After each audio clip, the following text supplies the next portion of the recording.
The views expressed by the hosts are their own and don't necessarily reflect the views of Caswells Shooting Range, even though one of the hosts is an owner of Caswells.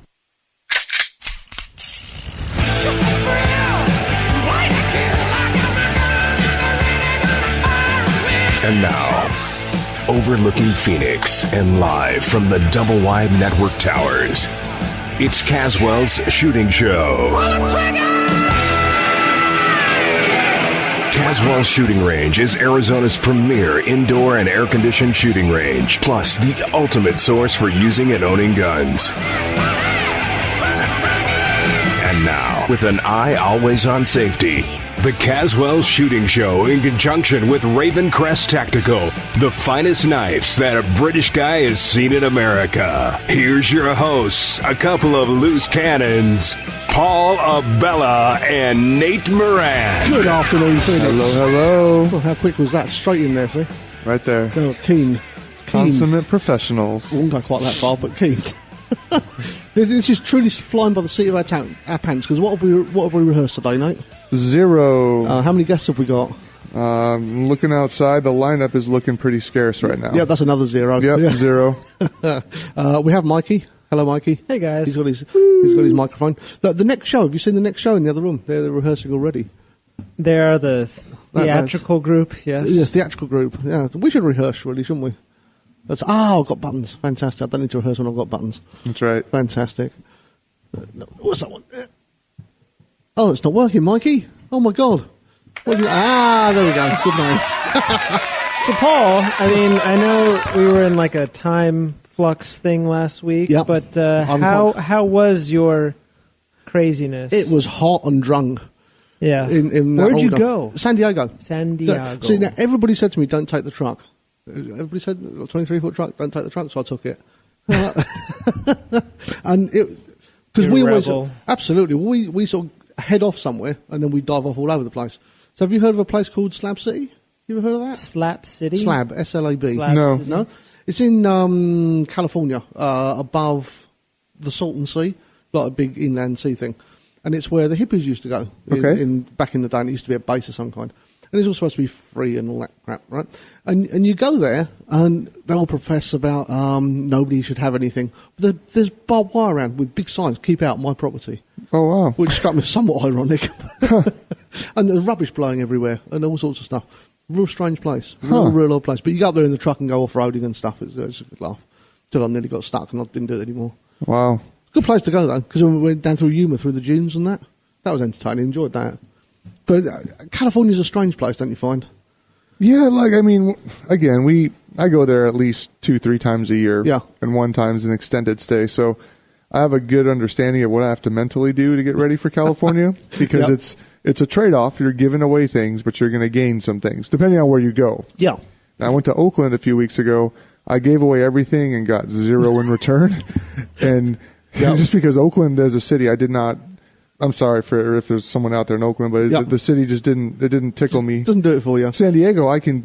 Yeah, there's things that I definitely have to prepare for, but... Absolutely. San Diego was cool. We went to Ocean Beach. Okay. Hotel, right on the beach, right on the corner, right on the beach. So you walk out of the hotel room, across the road, onto the sand. Fantastic. Big waves, surfers, the whole 9 yards. But what you tend to get with places like that, it's the same in England. You get people who want to be surfers that make themselves homeless to be surfers and are then just homeless. The panhandlers? That sort of thing, yeah. And like with the skanky little dogs and strange trucks and stuff. Yeah. Like the Bronco from '86. That's the one, yeah. And they've got some ply in the back and they've made it into a square thing and they live in it now. Yeah, they somehow have made that into an apartment. That's it, yeah. And they charge money for it and stuff. Yeah. So a night for us was we'd go out to dinner and we'd go to a bar and have a few beers, come back to the hotel, which cost me an arm and a leg, sit on the balcony and watch them fight each other. Oh, you got to watch live hobo fights? Yeah, pretty much, yeah. That's pretty entertaining stuff. We was nearly going to take bets on what they're going to fight over and then who was going to win. So it's either liquor or possessions. Yeah, well, possessions were basically, that's my piece of crap. Yeah, that's my cardboard thing. That's it. That's my crisp wrapper. You know, what's going on with that? Very, very strange place. It's my Kia. You got in before I did then. That's not fair. But then we went out on, the fishing pier? There's a long fishing pier goes out into the sea. And whales started swimming by. Not the country, but like the fish. About 20 feet away from the pier. I mean, how cool was that? Never seen it before. It looks like pieces of land moving. Huh. Huge things. Fantastic. And there's a massive waves rolling in. Great place to go. Really enjoyed myself. Went to the USS Midway. That's cool. That's fun to do. Yeah. Take the tour of the boat, the ship, the battleship. Discovered Uber little cabs. The people that... That's it. I always... I mean... So as a semi-paranoid individual, yes. I look at Uber as, wow, what a great way to kill people. Absolutely. Yeah, I'll go with that. It's like, hey, let's get drunk, call a stranger, and then bring them to my house. Yeah, cool. What a good plan. I'm like, but see, everybody says to me, don't take the truck, and like going anywhere near the Midway was why you don't take the truck. You can't park nowhere. Oh, right. No chance. No. Not in that. Even when you look at the car park for Midway, it says only vehicles under 18 feet, and the truck's 23. So that was the end of it. You can't even park there. So you take it to the hotel and leave it there. It's more fun that way. Far, far more fun. You can get drunk and stuff. I was about to say, it's way more convenient in San Diego when you find a safe place for your vehicle. Yeah. And then you can use other transportation to get around. Absolutely. That's what we did. It was great fun. Did you see the Texas thing? Which one? The drawing competition. Oh, I did. I saw that. Yeah, there's been a couple cool little interesting nuggets this week. Yeah, so, this is the only one I've come across so far, but it so amused me. So you got France, right? The same thing happened, right? These nut jobs turn up and blow away 12 people, and Paris panics for 3 weeks, right? Texas, they get shot in the face 15 seconds after they turn up by a guy in a revolver or a handgun. Not even a revolver, but a handgun. And they're all body armoured up with AR-15s. With assault rifles. Yeah, and they just got blown away in 15 seconds. That right there is pretty good to know. Yeah, absolutely. That's why I like America. There's no messing about it. So just like turn up with a gun and shoot you in the face. How cool is that? And Paris panicked for months over that. Yeah. Months and months and months. You got to love. But then if you watched it on Fox News, apparently they were going to shoot up an artistic event. That's what it was labelled as, an artistic event. Huh. A who can draw the best picture of Muhammad contest. Yeah, they don't take those jihadists don't take too well to that. From what I hear. No, funny enough, they don't, do they? No, they don't find the humor. No, but I think it's even a push for Fox News to call it an art event. To be fair, that's pushing you like a little bit. It's almost as I was thinking about it, because I listened to the woman who organized this event. Yeah. She's a very interesting character. If you catch a soundbite from her, like she's an interesting gal. But when they were asking her questions like, "Hey, do you think you'll ever do this again?" And she's like, "Well, I'd have to think about it." And in the back of my mind, I'm now thinking like, these kind of events have somewhat of a purpose, and what it is, it draws out the crazies. Absolutely. So have these events, but then have a bunch of people waiting in the back, just in case someone wants to come and disrupt our artistic event. Absolutely. Focusing on artistic values and freedoms. Moth to a flame. Absolutely. There was some guy that said, I heard him on the radio, they said they should have these events all over the country. And then all the people that turn up are the ones you want to turn up. You blow all of them away, and that's where your problem's gone. I want to say it's like that trick the police played that one time where they told all these criminals that they won a prize. That's right. And they bring them into a room and they arrest them. like jail time. How dumb do you feel? Not only do you not get your goodie, but now you have some prison time. Go to prison. Go directly to prison. There's just something occurred to me. I was watching a game show the other night. They've done Monopoly to a game show now. It's possibly the worst piece of television I've seen in my entire life. I don't know how that would work. Monopoly takes forever to play. Oh, I only caught the back end of it, and it felt like it took forever to play. Even then, I saw like 10 minutes of it. It was dire. Jesus. God. So what other things have been in the news in Phoenix that I've missed then? Well, mate? I noticed, this last week you had all the riots, or last week you had all the riots in Maryland over the Freddie Gray issue, and then the last tidbit of news I had heard was that they were debating over the kind of knife he was, because basically he was detained by the police because they saw him having an illegal knife. Yeah. And so but the defense who has the knife, they didn't release pictures because it's still evidence. Right. And they don't want to do that. So there's all this debate about, these start talking about spring knives and all this stuff. So, wow. I didn't really catch what the final thing was on that. Well, as I understood it, from the last time I knew anything about it, they charged the 6 cops with manslaughter or murder. Yeah. They charged them with something serious anyway. They all got charged pretty harshly. Yeah. But then am I not right in thinking that they released some kind of evidence that the guy was actually carrying something illegal and then they've dropped the charges now or something? Yeah, and I guess that's the piece I missed. The last I heard was that they said the knife he had was illegal. Right. So his they stopped him for a right reason. So it was a good stop. So apparently, but they still didn't say what kind of knife it was. They said it was a spring assist, but Right. that could be anything. It just seems that the governor there has just gone hell for leather to go and charge some cops with something. That's how it feels. It's kind of like anything to stop riots, I think. It's like in a corporation, someone's head's got to roll when a boo-boo's made, and doesn't necessarily mean that was the right person. Yeah, it just seems like get the National Guard in, that was a good move, all of that. But then it just seems that they've just rushed to charge these guys with whatever they can think of to charge them with to make the situation go away, and then worry about the implications of that later. That would seem that's what it looks at from the outside. And again, like hearing some of the facts of the story, it doesn't sound like these guys did a bang up job of No, agreed. Yeah, there's a lot wrong there. Yeah, there's a lot of things in that story that you go, well, if that wasn't there, things would be different. But they're there, so you're like, well, yeah. I'm not saying they didn't do anything wrong by any means. The guy's got a broken neck, and you can't break a neck just like that. Yeah. It's not an easy thing to do. So there's definitely something gone on somewhere along the line, without question. But to then just charge 6 people just like that with murder, that's just a massive overreaction. Absolutely. But then I'm not au fait with all the facts to do with it, obviously. I literally think they had to do something to keep the riots in their minds. They whatever it takes to stop. Yeah. You can overturn convictions and have them appealed, but you can't stop people from burning down CVS's apparently. Yeah, they wanted to loot for their freedom, as I understand it. It's an interesting concept. It is, isn't it? We should try that. That'd be a bad plan. I don't think that works in Arizona. I was telling my wife that. I was like, I see all these videos of these guys just bum rushing these individual owned stores. They're not like chains. They're just like mom and pops. I'm like, well, Maryland, let's check out their gun laws. Internet. The internet says no, thank you.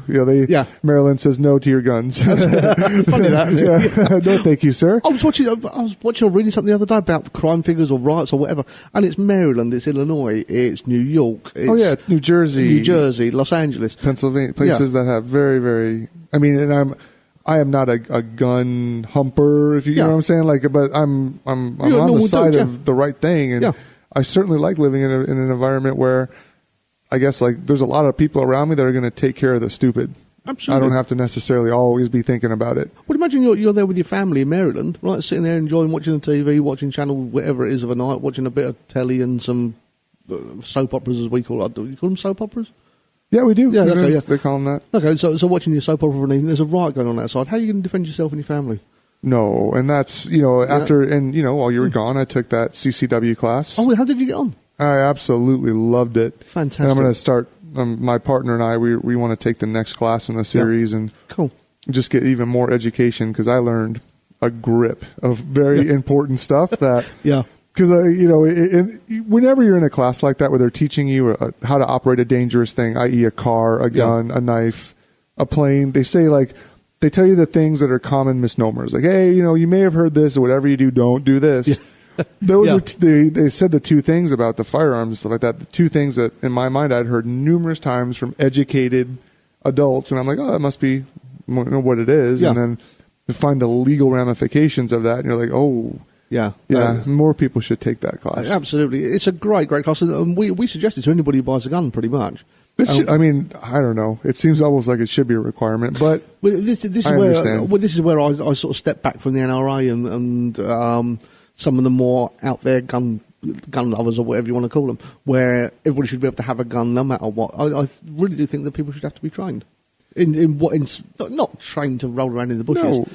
No, basic stuff, 2 hours really could have. Yeah. This was a longer course because there was more information given, which is great. But really, you could go over gun safety and proper stuff in probably a quarter of that time, and really still dive into the importance. Absolutely. So, yeah. There's a lot to that, and that's where I sort of back away from the NRA and play people like that, where you wouldn't expect to be able to drive a car with no license. Right.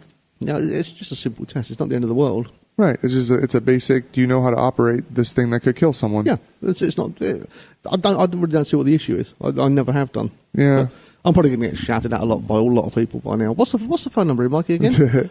480-421-0640 if you want to call in and shout at Paul. That's it. If my ex-wife phones, you're in a world of trouble. So who done the class, JL?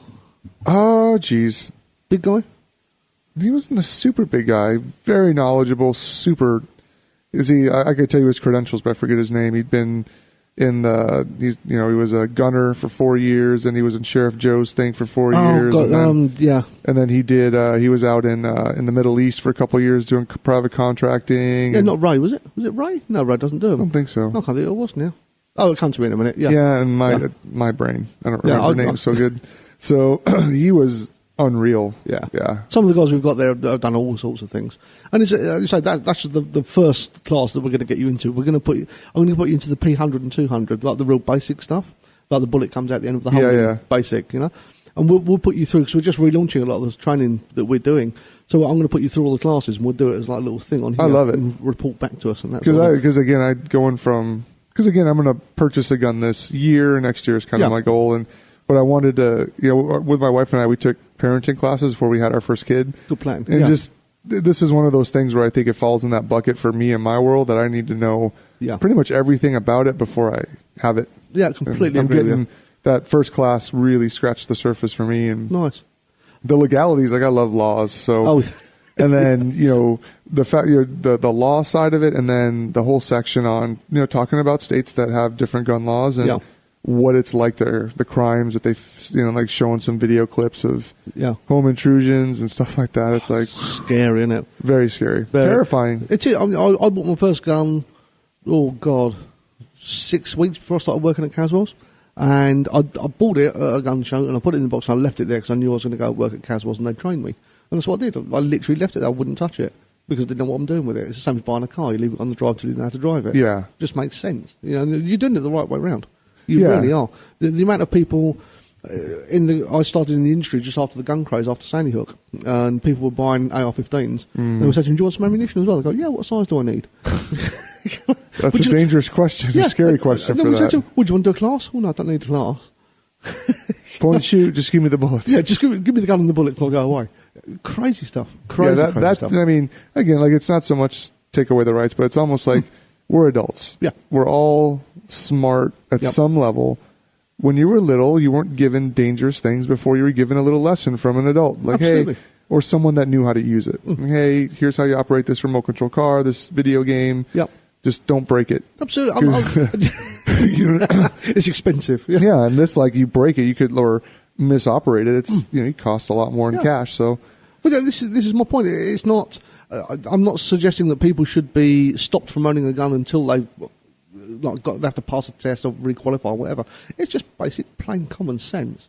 It really is. Oh yeah. I think there was a kid who shot himself or his brother before I went away. Another one. It was a day I went. I think it was a 2-year-old shot himself, if I remember rightly. Found a gun in his grandparents' house or something. Just picked up and played with it. Yeah. Shot himself. Like, how does that work? Yeah. It's just such simple, basic stuff. And this is the sort of stuff we're trying to teach. The family class that we've been trying to get together now for over a year, we're going to have that running this month. Because we spent a lot of time honing it and getting it right. And that's designed for younger kids who may find a gun in the house. And it's just simple stuff. Yeah. Simple stuff. I'll do it because I've got no kids, but I have families that come around with kids. It just makes sense. Yep, I agree. Got to be. Same with knives. Because you could hurt yourself with your knives. I could take my finger off with your knife. Yeah, and there's been numerous people that we get phone calls with that are gushing blood because, it's just a misoperation. And, luckily with that, it's stitches and whatever. But it's really embarrassing, I'll just say this, like as a man, a grown man, if I mishandled a firearm in front of a group of people that knew how to do it, I'd feel really dumb. And even if I didn't hurt anybody, still, I knew it was clear, it was racked and completely cleaned out, but I'm still, pointing it around, fingering the trigger, or just being a douche with it. And I would expect to make people feel very uncomfortable now that I know what's wrong to do. But that's the thing, you now know what's doing. You've taken the time and trouble to go and learn that. And it's the same with cars, driving, knives, MMA, anything. Oh yeah. The ones who attract the most derision are the ones who turn up, claim to know everything, and actually know nothing. Absolutely. And it's the same in everything. That's the bull in the china shop right there. Yeah, absolutely. And we get it, you get it. It's dangerous when you get it. It's kind of comical when we get it. But when you get it, it's still like they could shoot you. You know what I mean? Yeah. Like that's a whole other ballgame. It's not unusual to see the RO just leap at people who are waving guns around. Oh my God! It's not. That makes it sound dangerous. I mean, they are literally on them in No, parts I know of a second, you know, and that's why it's safe. Because if you're in the desert, there's no one to leap on these people, you know, and that's where. I love the people who turn up who've got Groupons, who've never shot before, brought family, friends, and they come and say, "We don't know what we're doing. Can you help us?" And yeah, absolutely. We love helping people. It's what we do. The ones who turn up and go, "Yeah, I know what I'm doing," and then start waving 44s around. That's the dangerous one. That's where it gets entertaining. Yeah. You know? Or they shoot bits of my range off. You know, somebody shot a carrier a couple of weeks ago. Now, you've seen where the carriers are. You've shot. Yeah. You've got to shoot up a fair distance to hit a carrier, right? So this person shot the carrier to pieces, like 2 pieces. It destroyed the carrier. And we charged them for the carrier, obviously. And she thought it was outrageous that we charged her for the carrier. It was terrible. It was obviously intentional, right? It's either intentional or unbelievably incompetent, one of the two. You've got to aim like 3 feet up. Something like that. It's crazy. And if I'll show you the range when you're down next. But above all the support structure, that's been shot to pieces. And that's 4 or 5 feet up. I spend a day a week welding the range back together. Oh, man. Just the structure of the range, you know? Crazy shit. What advert have you got for us, Mikey? Is that a good advert?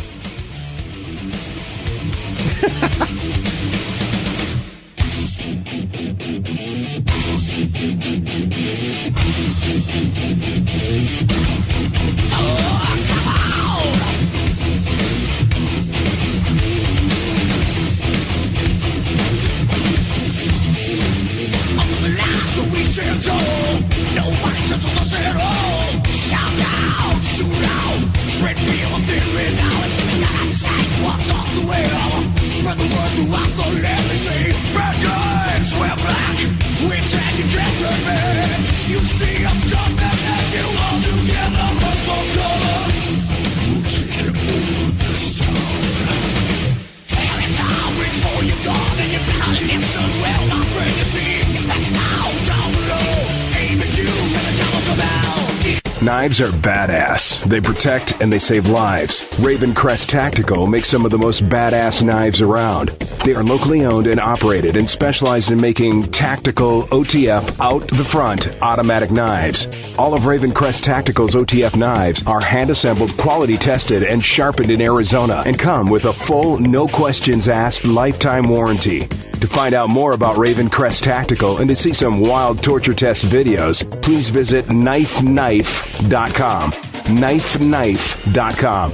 Or give them a call at 480-232-6090. Again, that's 480-232-6090. If ordering online, be sure to use coupon code GUNRADIO to receive a 10% exclusive radio-only discount. knifeknife.com.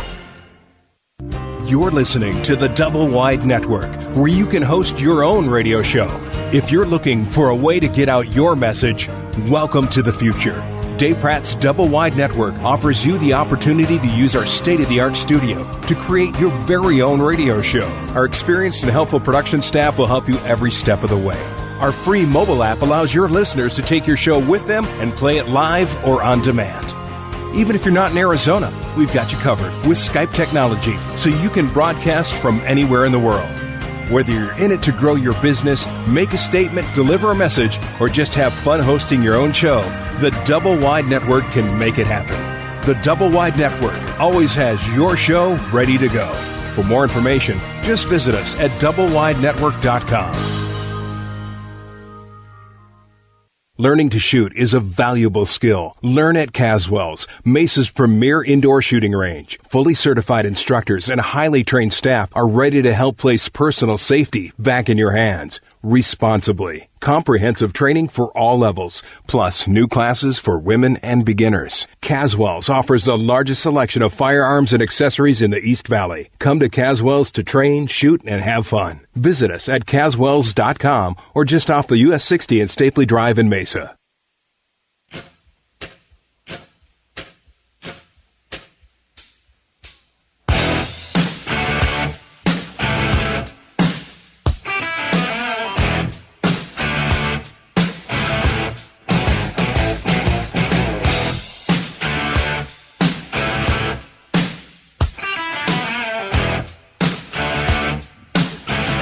And we have I've got to amend this chair, Mikey. You are kind of... I'm reclined. like a Roman thing, you know. I mean, we were talking about the fight during the break, and boxing and stuff. And I was just saying, I've not really been into boxing since Tyson, Hagler, Hearns, sort of those days. And as the rest of the world. Yeah, pretty much. Yeah. But I didn't really see the fight. But I know the guy's being, what's his name? Pacquiao. He's being sued allegedly now by all sorts of interesting people. What? Because he allegedly went in there knowing he had a rotator cuff issue and thus didn't fight as well as he could have done. Well, that's opening himself up to all sorts. And how can you do that? Well, I don't know if there's a pro fighter or a pro athlete that I know of that competes uninjured. Absolutely. That's just a fact. Now, I'm sure there's like torn ligaments and things like that. Yes. But, I mean, from people who have had serious shoulder injuries, I don't think you could throw punches if you have a serious shoulder injury. And he was throwing punches with both hands. So, I used to watch the MotoGPs and Superbikes and what have you win. I can't remember the guy's name now, but he broke his leg, broke his arm or whatever, and he lost complete use of his left hand. So he was braking with a thumb brake under the throttle. You want to sue that guy? Yeah, it makes no sense. No, it's craziness. So, but I think today they said Mayweather has made $220 million, really? And then Pacquiao 120, something like that. That's not bad for a night's work. For 160, yeah. It's amazing how many people watch that. We all knew it was going to be what it was. It was exactly what everybody said it was going to be. Wow! And everyone paid $100 at least to see it. $100 to watch a fight like that. Boxing, because I think like MMA again, that is what the majority of society now thinks of when you say fighting. I'm going to go watch fighting. You're going to go to a cage. You're not going to think, I'm going to go watch boxing. You're going to be like, why? Yeah. So you think, what would it take to get that kind of draw to MMA? And I don't understand why it doesn't already. Because it's like, boxing itself is the reason why boxing isn't so mainstream is because of the structure of it. In terms of who got paid. You look at this big ordeal that happened. $500 million or $1 billion got made. It got split between 3 different people. Yeah. You have one organization being the fighters, Pacquiao, Mayweather. So those 2 clowns had to figure out what they were going to get paid. Yep. Took them 5 years, and then you have the casino, and you have the promotions, Showtime and HBO or whichever 2 finally got this thing going. Yeah. They split all that money. That's very greedy. There's not a lot of extra money to go around to pay. To keep that environment going. To keep the whole circus going. It's a greedy environment where MMA at least has ancillary things to keep people interested, keep it going. With the boxing as well, the managers take so much of the money. Who was the guy with the hair? Oh, that's Don King. Don King with Tyson back in the day. He was he's the devil. Oh, hell yeah. Now, Pacquiao's trainers get 10% from what he lists. Okay. So that seems fair considering. But 10% of 160 million is not bad going. A lot of money. And I think for being an old dude with a real raspy voice that sits there. Yeah, I got Manny, man. I got him in the ring. Yeah, Manny loves me. And now give me $16 million. That's just fantastic. It's an interesting thing. So you've got boxing and you've got MMA, right? And then you've got WWF, whatever it is these days, right? Now, I watched a whole program on WWF a while back because it fascinates me. WWF. It's Americana, baby. Oh, it's so I love that. I just so love the WWE story. It's fantastic. Yeah, and the drama, the theater. Absolutely. And I'm not going to. He raped my wife. And I'm probably going down, brother. I'm probably going to lose both my audience when I say this. I'm aware it's not real. I'm sorry, Mikey, but it's not. Mikey wasn't, but but wait, what? We had people in the UK that I used to speak to. No, they were dumbfounded when I said things like that. Really big time. And then they thought it was legit fighting? Yeah. Oh. Honestly, they thought it was legit fighting. Now, I can appreciate it because you can't jump from 15 feet and that hit and not have a They have a legit skill. Chance of injury. Absolutely. But not legit fighting. I completely agree. And it's, to me, I'm impressed by the athleticism, the acting ability. The whole thing is an impressive stage show. Yeah. And what hurt WWF was when MMA started to really, really pick up because the people who want to see that, the WWE, who are not taking their families and what have you, go to the real thing now, which is MMA. So MMA has started to build up. Boxing will always have its audience, but it's almost like WWE is still so huge, and MMA is too brutal for people. Does that make sense? Yeah. So you've got the family end, which is WWE. You've got the sanitized end, which is boxing, and you've got proper fighting in the middle, which is MMA. Does that make sense? Yeah, that's pretty accurate, I think. Yeah, and that's I think why it's not expanding as fast as I would have thought it would. But here's the funny thing, and let me just put a little caveat to that. And I fully agree, except about the part where you say MMA is too violent. Here's the deal. Yeah. It's too violently. It's knowingly too violent. Yes. But it isn't too violent. So what do I mean by that is people already know there's a chance that this guy is going to get crushed in the face and he's going to bleed. Yeah. And because of that, they go, ooh. Yeah. But what about those folks that watch Jerry Springer and get off their seat when the baby mama gets up and starts just pile driving this other lady in the face with her knuckles and then her handful of hair in the other one? You're like, oh my gosh, you're jumping up like, woo. And you know you're celebrating it, and then you sit down and feel awful. But deep down inside, it's not too violent. I think it's just, it's certain people, they're afraid to embrace that because they're like, I can't, I would agree with that, and I'd also go further and say that the people who watch Jerry Springer, and I number myself in that because I love Jerry Springer. Oh yeah, I've watched numerous episodes. And I think Jerry Springer is more about making yourself feel better about yourself by laughing at the trailer trash. Right, but they had some epic. They had some epic battles. I'll never forget when they put the KKK and the. I knew you were going to say that. What was it? They put the Black Israelites. Yeah. Fantastic idea. Wait, when he says at the beginning, we're going to have the Black Israelites and the KKK on, you know where that's all going. The security guard there went, oh boy. That Big John guy's like, shit, really? I've still got that on video somewhere. I've got it on a video somewhere. The fight that starts. It's just fantastic television. But no, I agree. But it's funny, just the fact that we as a society spent that much money to watch those two guys fight. Oh yeah. Yeah, it's mind-boggling. It fascinates me. And another thing that fascinates me as well, like that MMA and to a certain extent WWF, you're paid to batter each other until somebody's unconscious. Yeah. Right.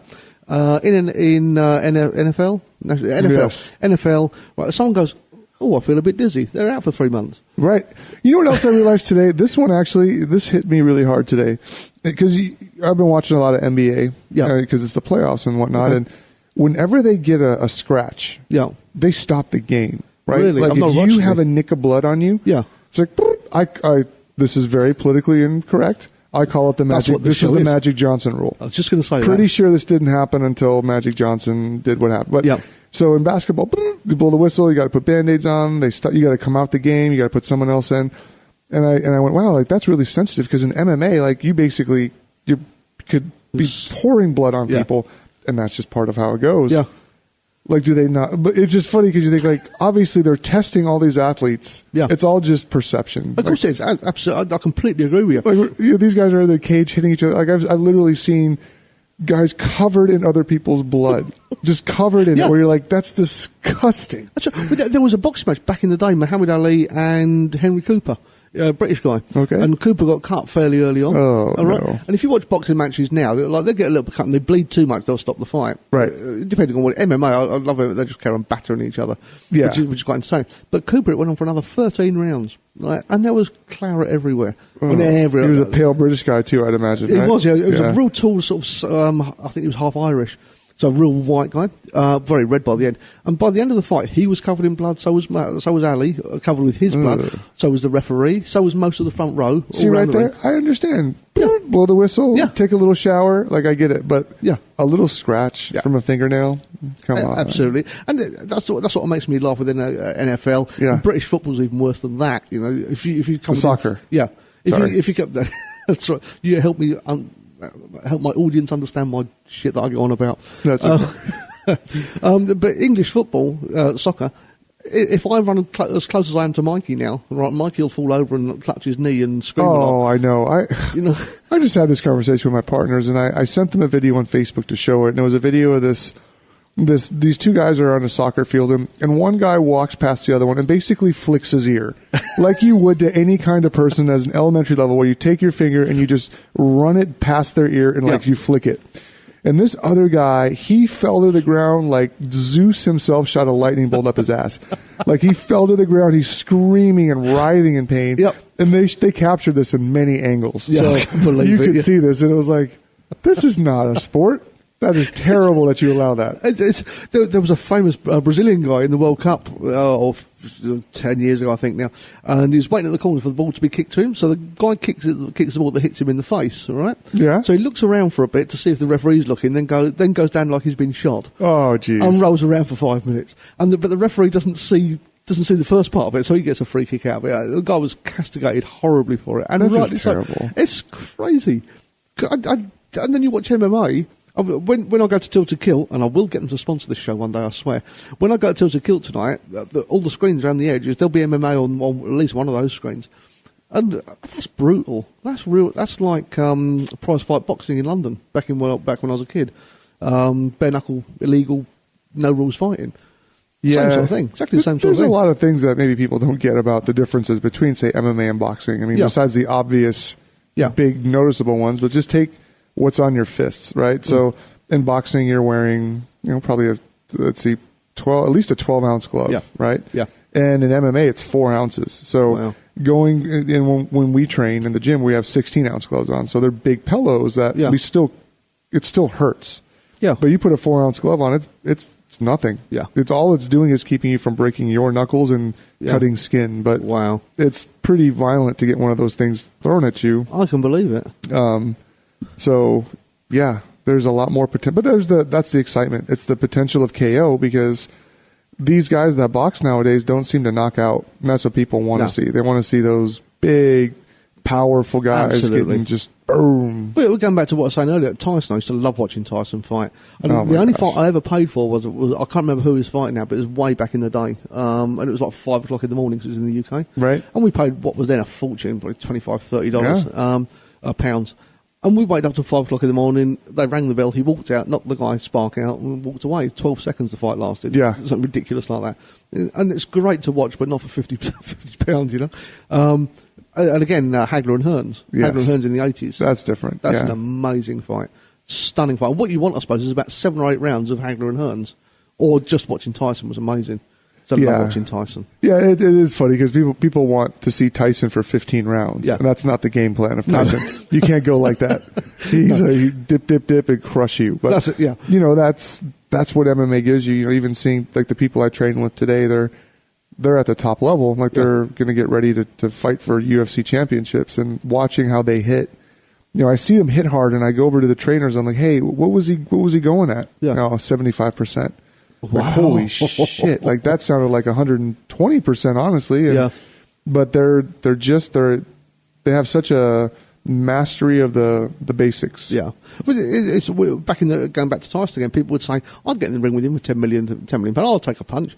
And they've done a comparison. It's like being hit by a car travelling at 15 miles an hour or something ridiculous. Yeah. And it's the same as putting, back in the day we used to put people in racing cars and put them up against us and we'd just cream them. We'd lap them in 3 laps. In MMA terms, I presume that's the same. You've trained with these guys, and good luck to you because I wouldn't. I couldn't. I'd die. do they just literally just run rings around you? When they want to. I mean, the people I train with are so good at being proper training partners because you get 1 or 2 guys. You get the guys that are really good and they just want to showcase it. Yeah. Or you get guys that are really good and they want to make you better. Because at this point, I'm not that good. Okay. And I'm just getting into that arena with these big guys. Yeah. So they're very friendly with me. But part of that is pushing you past your limits. So there are times when you think you're done, your hands are on your knees and they're smiling and throwing punches at your head and you got to keep moving because you get in a real fight, you got 5 minutes, whether you're tired or not. Wow. So, and that's how they push it. And then as you get better, they go a little harder and harder until you're both going full at it. And then that's it. But they just run circles around you. They do things that you don't see coming. And it's very, very cool and humbling. I believe it. It's a very man thing, I think, that we all think that we're really, really good at shit until we go and try and do it.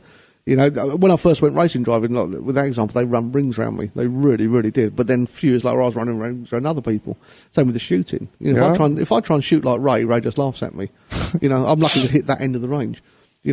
Right. And it's the same with you with the MMA. And you have to learn your craft. You do. It's funny. Like one of my favorite movie of all times is Fight Club. Yeah. One of the most famous lines that I hear from that is, "How can you know anything about yourself if you've never been in a fight?" Yeah. And that was something you hear, you're like, oh, that's just kind of a cliche thing. But like, It's very true. we get in front of someone and you're actually going to throw, even in like a fun, like you and I, if we just went to the gym and I put a headgear on, I'm like, hey, Paul, just throw punches at me and just have fun. Knock yourself out. Yeah. You would get so amped up, you wouldn't be able to control yourself because that's just how we're geared. You have to do it like hundreds of times where you're just going in and throwing punches at someone for fun before you can calm yourself and make it a sport. Yeah, absolutely. Before we go in there, we're like, I got to go fucking kill you. And that's not what it's about. Like, again, going back to the racing cars, the first time you race, you don't. It's all about how you're driving the car. And Nigel Mansell once said, if you got to think about how you're driving the car, you will lose, because driving the car is just what you do. Yeah, exactly. And what you do with how you drive it is how you win races. And that's, and that's what was clever. It's so cool how it doesn't matter what you're doing, like whether you're playing competitive chess or you're fist fighting. Like literally, it's all the same. It's just mastering basic fundamentals and making them not something you think about. Where you just do it. Where you see something and you react before you even go, oh wow, that's cool. That's what I would have done that if I could think about it, but I just did it. Yeah, and that's where the pros become champions. Like absolutely, that. It's like driving a stick shift. When you first drive it, you look at your clutch foot when you press it down. Look at the gear lever. And it's same thing. You know what my favorite new sticker is, and I've seen it on some of my friends out that still do Porsche stuff. Yeah, they have this sticker, and it basically is like the 6-speed picture where it has 1, 2, 3, 4, 5, 6, like a picture of it, and it just says, #1 theft deterrent. Because it's so true. At this point, we're so used to the autos that imagine breaking into a car, you see that auto, you're like, or that manual, you're like, dang it. Have you ever driven a Land Rover? One time, but not. But it was a Range Rover. Sorry. Okay. So You drive a Land Rover, the old what do they call them? I can't remember that. God, the 110s. Defenders, 110 Defenders. It's like, if you can imagine getting a stick and a bucket of spanners, wrenches, right? Yeah. Put the stick in a bucket of wrenches and wiggle it around a bit. That's like changing gear in a Land Rover. It's that wiggly and loose, or oh god, it's clanky? Awful. Yeah, you wiggle it around like that, and when you find a gear, right, just stay in it because they never come out. It's a mystery gear. Or if it's a stiff one, you can't get it in or out. You have to force it in, force it out. It's a horrific, terrible thing. Great gearbox, but it does four-wheel drive nicely. But it must be strong if it takes that kind of abuse. Apart from the one I had. I broke 3 gearboxes in the same truck. No idea why. That's the only one I ever did it. Weird. Mikey, are we going to go for another quick break before we talk about Mother's Day? Indeed. Fantastic. Put an advert on. A nice advert.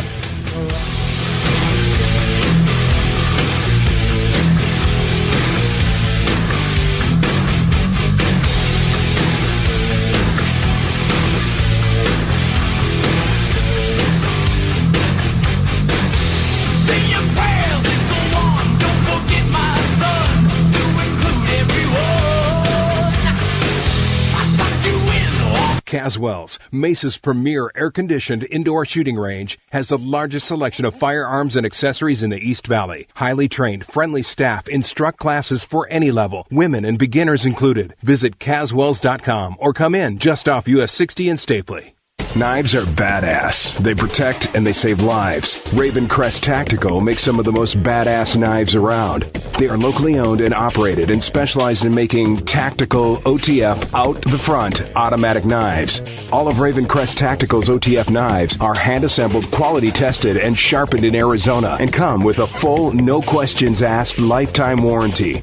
To find out more about Raven Crest Tactical and to see some wild torture test videos, please visit knifeknife.com. knifeknife.com, or give them a call at 480-232-6090. Again, that's 480-232-6090. If ordering online, be sure to use coupon code GUNRADIO to receive a 10% exclusive radio-only discount. knifeknife.com.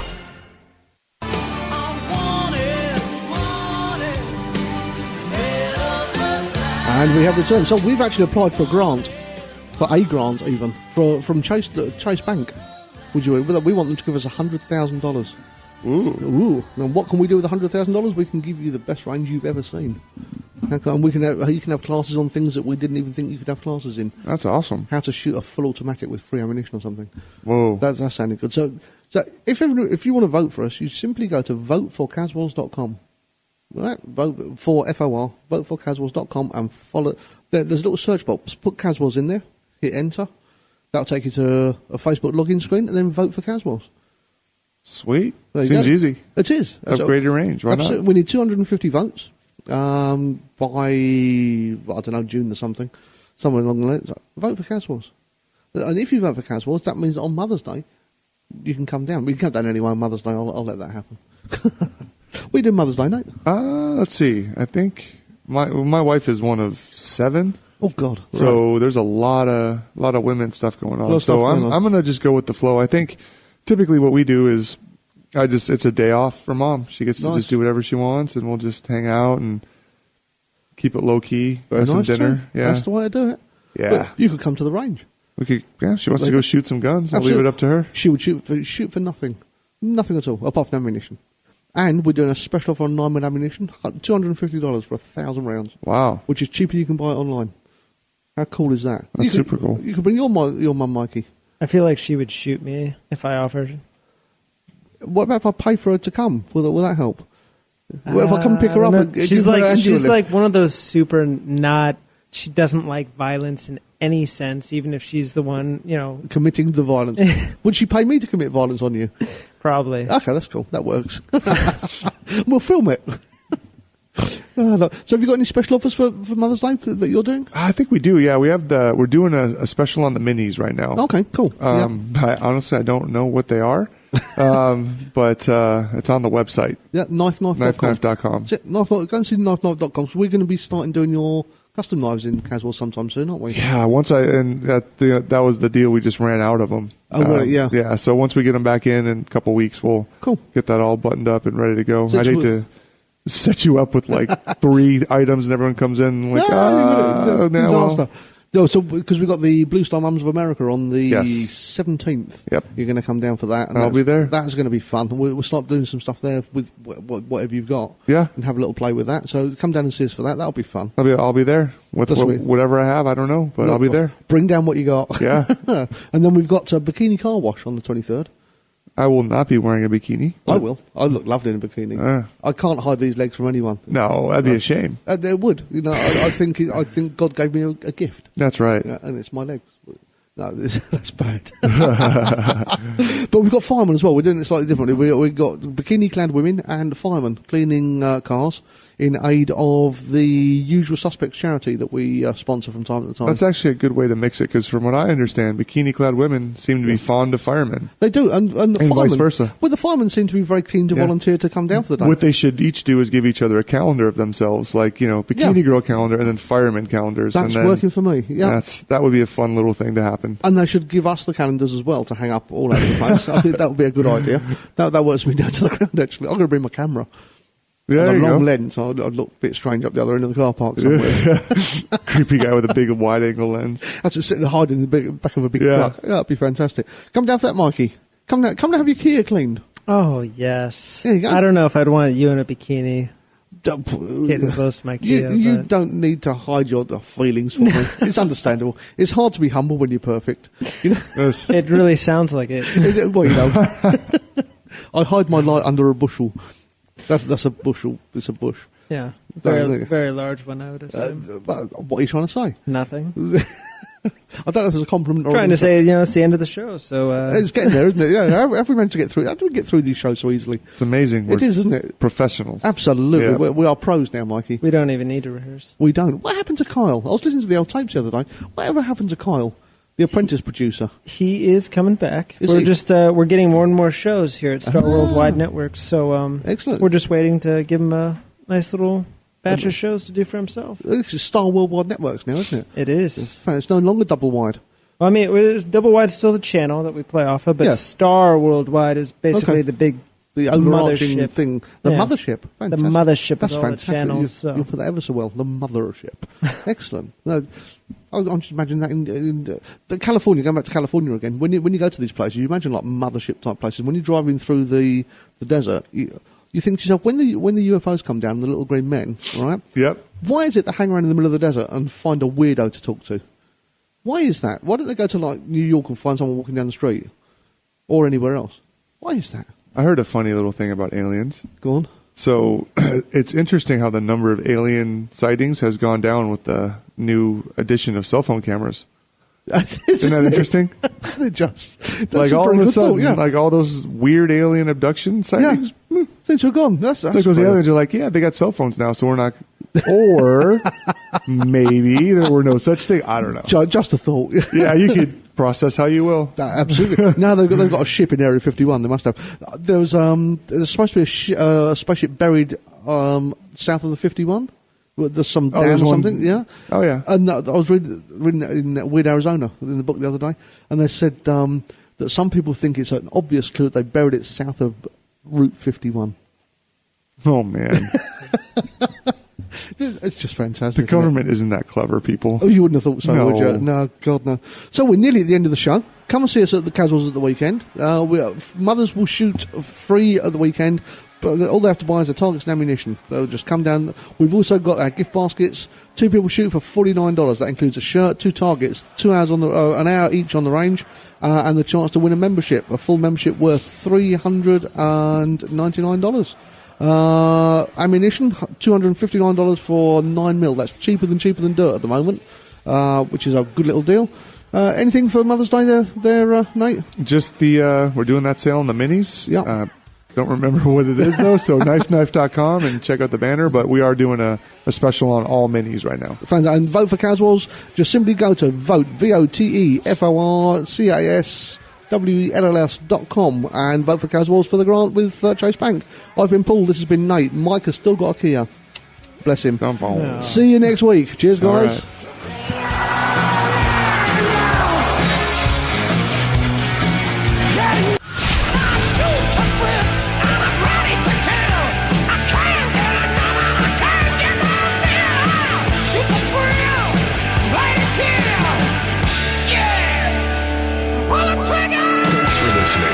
Caswell's Shooting Show. For more info, just go to Caswell's Radio Show on the DoubleWideNetwork.com. Listen live worldwide every Friday at 4 p.m. and then on demand 24/7 as we shoot to thrill with Paul Abella and Carol Ann